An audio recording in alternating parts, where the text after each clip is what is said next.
Shalom à toi qui viens de nous rejoindre dans notre nouvelle émission. Bienvenue dans notre nouvelle émission qui s'intitule C'est l'heure de goûter. Alors oui, vous avez bien entendu, c'est l'heure de goûter et non c'est l'heure du goûter. Si vous allez continuer à m'écouter, vous allez mieux comprendre le but de notre nouvelle émission afin de vous aider toujours à bâtir votre foi et surtout à bâtir aussi votre relation avec Dieu. Alors notre nouvelle émission est inspirée bien sûr de la parole de Dieu qui se trouve dans le psaume 34 de David, le verset 8 ou 9 selon les traductions, que je vous invite à lire avec moi. Psaume 34, verset 8 ou 9. Lisons au nom de Jésus. Goûtez et voyez combien l'Éternel est bon. Heureux l'homme qui cherche refuge en lui. Amen.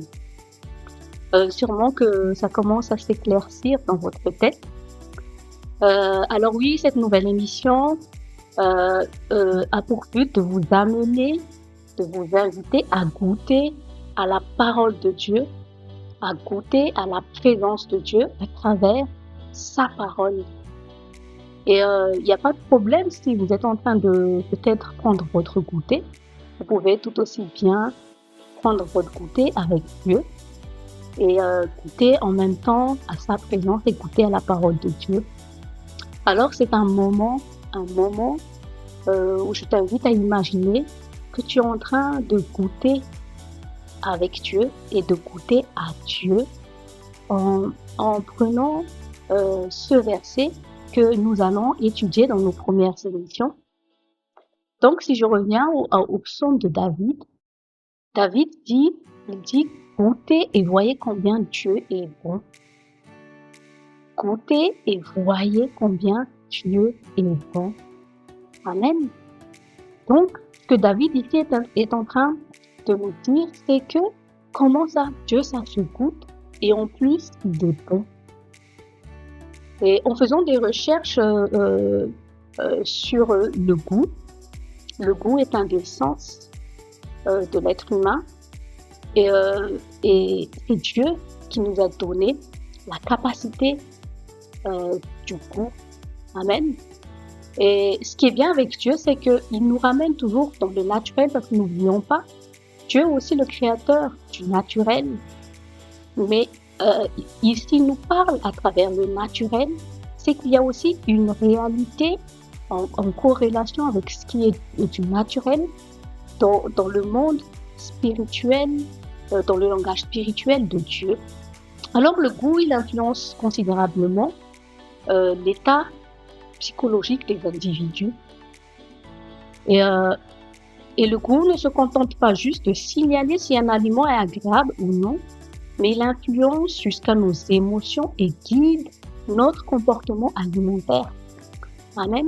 Donc, le goût ne nous sert pas seulement à discerner le goût des aliments, mais ça a aussi un impact sur notre psychologie et ça va avoir aussi un impact sur notre comportement vis-à-vis de notre découverte alimentaire. Et je crois que Dieu a utilisé David pour nous amener à comprendre que notre comportement en tant que chrétien sera défini à la manière, au moment où nous avons vraiment goûté à la parole de Dieu. C'est-à-dire que si nous goûtons vraiment à la parole de Dieu, elle donne des effets positifs sur notre état psychologique et jusqu'à même nos émotions. Vous savez, Dieu, il est bon, comme le psaume le dit, il est bon. Et il veut que nous prenons un moment agréable dans sa parole. Et le but de cette émission est de vous aider à avoir la bonne approche avec la parole de Dieu. Parce que si nous n'avons pas la bonne approche avec la parole de Dieu, cela peut peut avoir un problème sur notre approche de Dieu lui-même. Vous savez, ça existe les troubles de comportement alimentaire, c'est-à-dire que il y a des gens qui a un problème psychologique parce que durant leur parcours de vie ou selon leurs problèmes, ils ont une mauvaise relation avec la nourriture. Il y a des troubles alimentaires. Et manger devient comme soit un problème, soit carrément un fardeau. Et Dieu ne veut pas que nous prenions la parole de Dieu comme un fardeau. Amen. Le Saint-Esprit va nous aider à travers ces émissions à avoir la bonne approche vis-à-vis de la parole de Dieu. Alors, la parole de Dieu se trouve dans ce gros livre qu'on appelle la Bible. Et l'approche que tu vas avoir vis-à-vis de la parole de Dieu, c'est ça qui va bâtir ta relation avec Dieu. Et si tu as une mauvaise image de ce gros livre qu'est la Bible, si tu as une mauvaise approche de la parole de Dieu, tu auras du mal à bâtir une bonne relation avec Dieu. Amen. Et ce qui est bien avec ce psaume de David, c'est que il a dit, commence par goûter. C'est-à-dire qu'il t'invite à découvrir la parole de Dieu. Et qu'une fois que tu vas vraiment découvrir la parole de Dieu, tu vas goûter à cette parole.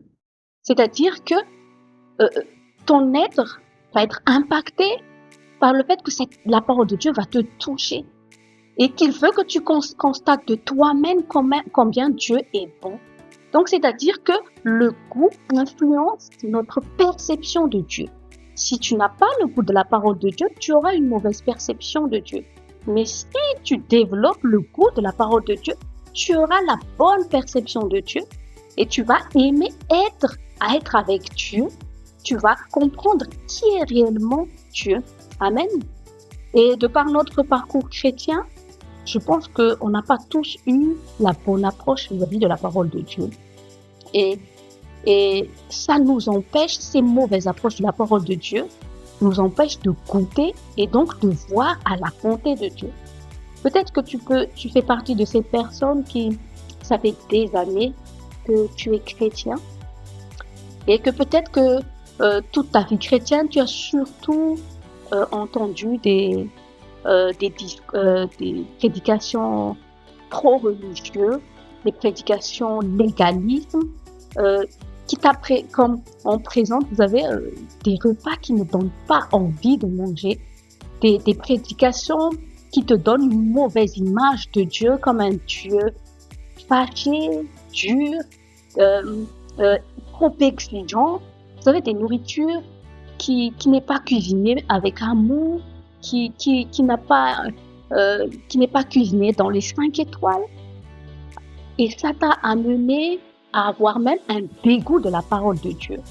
Où chaque fois que tu ouvres ta Bible, tu as l'impression d'être rejeté de Dieu. Ou chaque fois que tu lis un verset, tu as l'impression que Dieu ne t'aime pas, que Dieu te juge. À travers ces émissions, le Saint-Esprit va restaurer, va renouveler ton intelligence vis-à-vis justement de la parole de Dieu, afin que tu puisses jouir de la bonté de Dieu à travers le goût de la méditation de la parole de Dieu. Les enseignements religieux, les mensonges du diable ont pu amener chez certains chrétiens un trouble alimentaire, comme un trouble alimentaire face à la parole de Dieu. Ça peut être des l'œuvre du diable aussi, bien sûr, qui t'amène à rejeter la parole, comme si ouvrir la Bible est un fardeau, est un devoir religieux, ce n'est pas plaisant. C'est un moment où tu as juste l'impression que je dois lire la Bible parce que je suis chrétien, je dois, juste basé sur des règles. Mais nous sommes dans une relation avec Dieu, il ne faut pas oublier ça, nous ne sommes pas dans une religion. Jésus est mort à la croix pour nos péchés et ressuscité pour notre justification, afin d'ouvrir ce chemin ce chemin de grâce qui nous réconcilie avec Dieu qui devient notre Père. C'est-à-dire que Dieu, il a envoyé son Fils, il a sacrifié son Fils afin que nous puissions restaurer notre relation avec Dieu. Donc le plus important avec Dieu, c'est bâtir cette relation avec toi et moi qui devenons ses enfants. Il est un bon papa qui veut passer du temps avec toi, qui veut se faire connaître à toi et qui s'intéresse à toi. À cause de l'œuvre achevée de Jésus-Christ, Dieu n'a plus de problème avec nous. Dieu n'est plus fâché avec nous. Dieu n'est plus contre nous. Mais c'est à nous maintenant de renouveler notre mentalité afin de comprendre que c'est nous faisons ce pas vers Dieu. Parce que lui, il a déjà fait ce pas pour restaurer sa relation avec nous à travers l'œuvre de Jésus. Et maintenant, c'est à nous de croire que ce Dieu-là, il est comme un père. Et il veut que tu aies cette image, la vraie image de qui il est. Parce que il est à savoir que le péché qui se trouve dans notre ADN adamique, dans tout homme qui n'est pas né de nouveau, qui n'est pas sauvé, qui n'a pas encore le Saint-Esprit en lui, ce péché, l'ADN du péché, a fait que nous avons une mauvaise image de Dieu. Parce qu'il est à savoir que si vous allez regarder dans les débuts, dans la Genèse, qu'est-ce que le péché a amené dans l'état d'esprit d'Adam et Ève? Une fois qu'ils avaient mangé le fruit que Dieu leur avait interdit de manger, comment la mort s'est manifestée dans leur esprit? La mort s'est manifestée dans leur esprit en fuyant Dieu. C'est étonnant. Hein? Ce Dieu qui nous a créés, ce Dieu qui a tout fait en 6 jours pour eux, pour leur manifester son amour, pour leur manifester sa puissance, qui les a créés dans son repos, qui les a créés quand il avait tout fini avant de créer l'homme.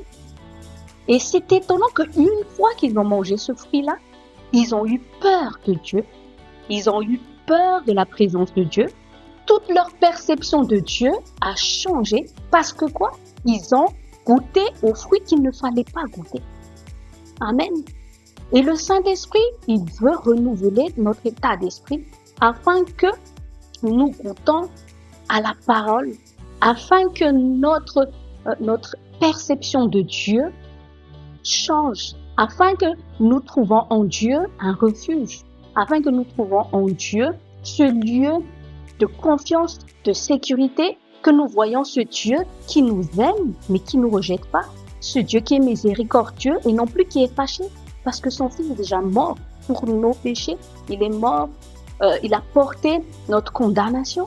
Donc Dieu, il attend que nous venions à nous, mais le diable travaille, monte dans notre état d'esprit pour nous empêcher d'aller vers Dieu.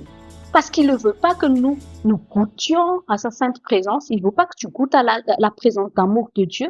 C'est ça que tout homme a besoin, c'est d'être réconcilié avec Dieu. Amen.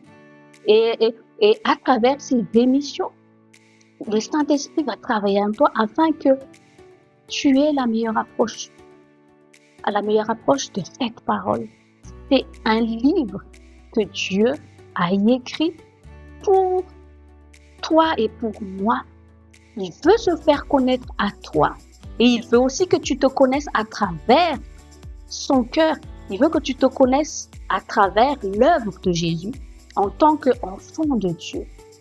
Et c'est pour ça que le diable, il travaille afin que tu aies, comme Adam et Ève après le péché, que tu aies une mauvaise image de Dieu.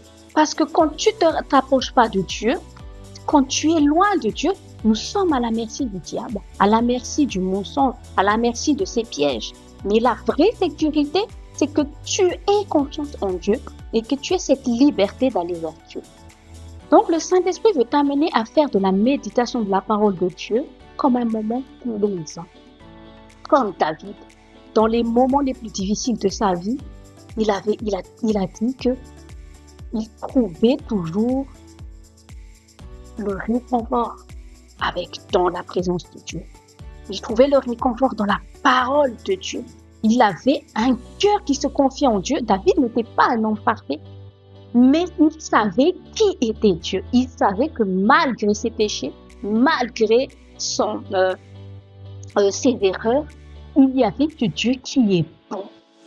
Il y avait ce Dieu qui était là pour le pardonner, qui était là pour le soutenir, qui était là pour le relever. Et c'est pour ça qu'il a pu écrire ce psaume. Il t'invite à dire, viens découvrir qui est Dieu. Je vais te faire découvrir quelque chose que tu n'as jamais goûté, quelque chose que le monde ne peut pas te donner, quelque chose dans ce monde que nulle part ailleurs tu vas trouver, c'est la bonté de Dieu. Amen. Et dans un monde de plus en plus mauvais, nous avons encore plus besoin de la bonté de Dieu. Ce n'est pas parce qu'il y a le mal autour de nous que Dieu a arrêté d'être bon. Au contraire, c'est là que la venue de Jésus donne tout son sens pour nous chrétiens. Nous pouvons compter sur la bonté de Dieu malgré le mal qu'il y a dans ce monde. Nous pouvons compter sur la bonté de Dieu et croire en la bonté de Dieu. Ça va non seulement impacter ta mentalité, mais ça va aussi apporter des bienfaits sur les 3 dimensions de ton être, esprit, âme et corps. Et bien au-delà les domaines de ta vie, Dieu veut manifester, veut se montrer en tant que Dieu bon envers toi. Mais il faut que tu goûtes d'abord à sa parole. Amen. Moi, j'ai 2 enfants à bas âge et je peux vous dire qu'ils sont excités à l'heure du goûter, c'est-à-dire après l'école quand je vais les prendre et on rentre à la maison. Une des choses qui sont pressés de faire, c'est prendre le goûter. Après une journée chargée à l'école, parfois ils sont pas très contents de ce qu'ils mangent à la cantine, de ce qu'on leur donne à la cantine. Pour eux, prendre le goûter est vraiment un moment très plaisant. Et c'est à ce moment-là aussi où je m'assieds avec eux, où ils commencent à raconter leur petite journée à l'école. Et moi, je crois que nous devons nous voir comme ces petits enfants qui sont excités à l'heure du goûter. Et à un moment, tu te dis, tu vas être dans la présence du Père, où tu vas raconter ta journée, et où tu vas goûter à sa parole. Amen. Tu peux prendre un coin tranquille dans ces moments-là, où tu t'imagines que tu goûtes avec Dieu. Tu prends ton café, ton thé, ton matcha, ton petit goûter, et surtout ta Bible. Tu vas commencer à l'ouvrir et tu vas dire, papa, je veux prendre mon goûter avec toi. Tu vas commencer à tout ouvrir ton cœur. Tu vas commencer à reconnaître par la foi qu'il est là avec toi, qu'il prend du plaisir à être avec toi. Et sache que Dieu le Père prend du plaisir à être avec toi. Il veut prendre un tête-à-tête avec toi. Toute l'attention du Père est sur toi. Et tu dois croire en cela, que l'attention du Père est sur toi, qu'il est attentif à toi dans tous les domaines de ta vie. Il est content et il est heureux quand tu ouvres ton cœur à Dieu, quand tu vas ouvrir ton cœur à sa parole. Amen. Donc, ce n'est pas juste une imagination, parce que la présence de Dieu est réelle. Certes, tu vas pas le goûter par tes sens naturels. C'est pas par nos 5 sens physiques que tu vas le goûter, mais la base du sens qui va développer tous nos autres sens spirituels, c'est la foi. Tu vas te dire, tu vas changer ta manière de penser maintenant. Chaque fois que tu vas ouvrir la Bible, oh Seigneur, je vais compter à ta parole aujourd'hui. Donne-moi de goûter à ce que tu as à me dire à travers ta parole aujourd'hui. Tu prends tes petites méditations, tes versets, tes psaumes. Commence comme ça. Et c'est ça qui va t'amener à grandir et à aller un peu plus loin sous la conduite du Saint-Esprit à travers la parole de Dieu. Parce que si dès le début, tu as une mauvaise image de ce qui contient dans cette Bible, c'est difficile pour le Saint-Esprit de te faire manger tous les autres mets de la parole de Dieu. Parce que la parole de Dieu est un aliment complet pour l'humain. Il y a le petit déjeuner, il y a déjeuner, le dîner, il y a le café, il y a la viande, il y a le lait. Mais si tu n'as pas appris à goûter d'abord le lait, parce que tu sais que un bébé qui est dans le ventre de sa mère, il développe déjà le goût, il goûte. J'ai vu dans mes recherches et je crois que la langue d'un bébé dans le ventre de sa mère discerne déjà le goût acide et non, plutôt salé, sucré, je crois, et à travers le liquide amniotique dans lequel il est. Donc, tout être vivant a besoin de nourriture pour croître. Et toi et moi, nous sommes nés de nouveau.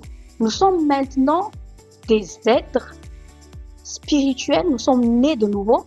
Et pour que nous puissions grandir en Christ Jésus, dans notre nouvelle identité, parce que nous sommes plus seulement humains biologiques, nous sommes nés de nouveau dans notre esprit. Et pour que nous puissions croître et progresser en tant qu'enfants de Dieu, et afin aussi que Dieu puisse se manifester à travers nous, nous avons besoin de nourriture, d'aliments. Et c'est la base de l'aliment du chrétien, c'est la parole de Dieu. Et c'est triste qu'il y a des chrétiens qui pensent qu'ils peuvent grandir, qu'ils peuvent croître et progresser sans mettre la parole de Dieu comme le centre même. La parole de Dieu, c'est le centre de notre foi. Jésus compare la parole de Dieu à du pain. Il avait dit que l'homme ne mangera pas seulement de pain. Et si tu vis en France, combien c'est important pour un Français de manger du pain? Jésus a dit, l'homme vivra de toute parole qui sort de la bouche de Dieu. Amen. Et je crois que chaque être humain aussi est bâti à travers des paroles. Dès le ventre de notre mère, notre maman nous a déjà parlé. Elle nous a nourris à travers sa parole. Quand nous sortons du ventre de l'homme, notre âme, notre estime se construit à travers les paroles des personnes qui nous entourent. Et il y en a qui mangent des mauvaises nourritures, c'est pour ça qu'ils se construisent une mauvaise estime de soi. Et pour pouvoir contrer et annuler toutes ces mauvaises nourritures, on doit se bâtir et manger la parole de Dieu. Qu'est-ce que Dieu dit de moi? Qu'est-ce qui est sorti de la bouche de Dieu à mon sujet, à mon égard? C'est à travers la méditation de la parole que tu vas trouver ça. Et le Saint-Esprit, à travers cette émission, va renouveler notre mentalité et nous éduquer, nous donner comme une éducation alimentaire. Parce que vous savez, c'est nos parents qui nous éduquent sur il y a une éducation alimentaire dans la vie de chaque être humain. Et comment la maman amène son enfant en fonction qu'il grandisse à découvrir la nourriture. Et une fois que le bébé sort du ventre de sa maman, c'est d'abord du lait, ensuite des petits pots. Et petit à petit, on développe les papilles gustatives de l'enfant. Et aussi, on lui donne la nourriture qui est adéquate à son estomac, à son organisme. Pareillement, peut-être que toi, tu es entré dans le christianisme et tout de suite, on t'a donné de la viande, alors que tes dents spirituelles n'ont pas encore, ne s'est pas encore développé, alors que ton estomac spirituel n'a pas encore pris le temps de se développer. Du coup, tu as mal reçu certaines révélations de la parole de Dieu, certains enseignements de la parole de Dieu, parce qu'on t'a pas d'abord amené à la base de l'évangile. La base de l'évangile, c'est Jésus qui est mort pour nous, pour nos péchés, ressuscité pour notre justification. C'est Dieu dans Jean 3,16, car Dieu a tant aimé le monde. Dieu t'aime. Dieu ne voit plus de mal en toi. Tout le mal qui était en toi, Dieu, il a déjà oublié ça à la croix. Jésus l'a laissé en enfer. Donc, tu dois aussi apprendre à savoir comment Dieu te voit. Dieu ne pourrait pas t'aimer plus ou moins parce que Dieu, il t'a déjà aimé, même si tu ne t'es pas encore repenti, parce que Jésus est déjà mort avant même que tu dis pardon à Dieu.